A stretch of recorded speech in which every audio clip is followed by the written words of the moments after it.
Well, hello everyone. I hope you guys are doing great and you are listening and learning. So, without wasting any further time, let's get to part 6 now. क्या मतलब है आपका? What do you mean? क्या मतलब है कि काम नहीं हुआ? हमें इसे तत्काल समाप्त करने की आवश्यकता है. What do you mean the work is not done? We need to finish it urgently. बकवास करना. Talking nonsense. बेकार की बातें करना बंद करो. Stop talking nonsense. How else can we use this? Please talk sense or stop saying foolish things.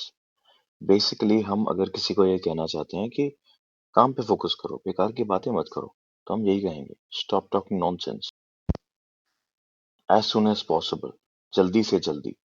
मुझे जल्दी से जल्दी मुंबई पहुंचना है. I have to reach Mumbai as soon as possible because there is an emergency. या फिर I want this work done as soon as possible. Let's finish this work as soon as possible. मजाक नहीं है. Not a joke. Train cancel हो गई है और मैं मजाक नहीं कर रहा हूँ. The train has been cancelled. I am not joking. So basically हम इसको किसी भी कॉन्टेक्स्ट में यूज कर सकते हैं कि the meeting has been cancelled. I am not joking. और your item has not been delivered. I am not joking. हम ये कहना चाहते हैं कि हम मजाक नहीं कर रहे हैं, हम सीरियसली बात कर रहे हैं. आपकी समस्या है, योर प्रॉब्लम. इस तरह के एग्जाम्पल हम पहले भी देख चुके हैं. हमने इसको ऐसे यूज किया था, नॉट माई प्रॉब्लम. अब हम कह रहे हैं योर प्रॉब्लम. अगर होटल में मुख्य कमरा उपलब्ध नहीं है तो ये आपकी परेशानी है. मैंने तो पहले ही बुकिंग की थी. If you do not have a room available in the hotel then it is your problem. I made the booking in advance. I think ये आपको समझ में आ गया होगा. It's quite self explanatory.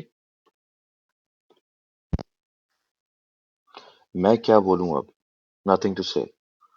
मेरे बार बार याद दिलाने पर भी आपने गाड़ी के पार्ट टाइम से नहीं ऑर्डर किए. मैं क्या बोल सकता हूँ अब.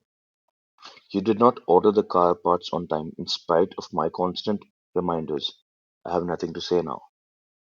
बेसिकली हम अगर थोड़ा सा डिससेटिस्फैक्शन या फिर किसी को ये बताना चाहते हैं कि हम आपके काम से खुश नहीं हैं, तो हम ये इस फ्रेज का यूज करेंगे, आई हैव नथिंग टू से या फिर I have nothing more to से.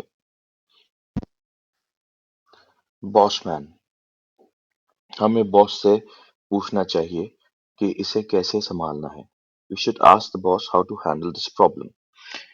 बेसिकली हम ये किसी लीडर के कॉन्टेक्स्ट में यूज होगा जहां पे हम ये सोच रहे हैं कि हम खुद कोई इंसान खुद डिसीजन नहीं ले पा रहा है, तो वो अपने बॉस से, अपने लीडर से ये बात पूछना चाहते हैं कि इस पे कैसे प्रोसीड करें, इस काम को कैसे किया जाए. तब हम बोलेंगे we should ask the boss man how to handle this problem. अपने आप को शांत करो या खुद को शांत रखो. Compose yourself. मैं समझ सकता हूँ कि ट्रक ड्राइवर की गलती से आपका एक्सीडेंट हुआ है.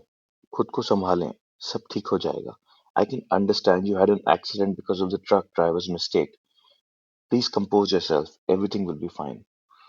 बेसिकली जब कोई परेशानी में है, जब कोई टेंशन ले रहा है, तो हम उसको संतावना देने के लिए या फिर उसको संभालने के लिए हम ये कहेंगे compose yourself. Please keep your emotions intact. Please keep yourself intact. Compose yourself. खुद को संभालिए. घुमा फिरा के.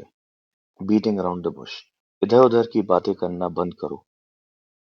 बस ये बताओ कि मेरे पैसे वापस कब करोगे. 2 महीने हो गए हैं. Stop beating around the bush. Just tell me when are you going to pay my money.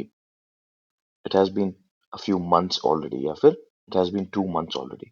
So basically ये हम किसी भी कॉन्टेक्स्ट में यूज कर सकते हैं. मतलब अगर कोई मुद्दे की बात से हटके इधर उधर की बातें कर रहा है, तो हम उसको कहेंगे stop beating around the bush. Come to the main point और come to the main topic. कभी हार न मानना. Never giving up. जीवन चुनौतियों से भरा हुआ है. कभी हार मत मानो. Life is full of challenges. Never give up. जब हम किसी को होप देना चाहते हैं, फिर हम खुद को भी होप देना चाहते हैं, तो we should always tell ourselves never give up. Life is full of challenges. जिंदगी में बहुत सारी परेशानियां हैं। हमें हार नहीं माननी है, हमें परेशानियों को अपने कब्जे में करना है, हमें जीतना है परेशानियों से। Okay, so this brings us to the end of part 6 of daily use phrases. And हमारे लास्ट फ्रेज की तरह मैं यही कहूंगा, never give up, keep learning. परेशानियों से हार ना माने। अगर आपको ऐसा लगता भी है कि ये मुश्किल हो रहा है, तो बार बार सुने, रिवाइंड करें सारे फ्रेजेस को। अभी तक हम 60 फ्रेजेस कवर कर चुके हैं। आगे हम बहुत सारे और फ्रेजेस कवर करने वाले हैं। अगर आपको कोई इशू है, कोई कंफ्यूजन है, तो प्लीज कमेंट करिए। And never give up, just keep learning.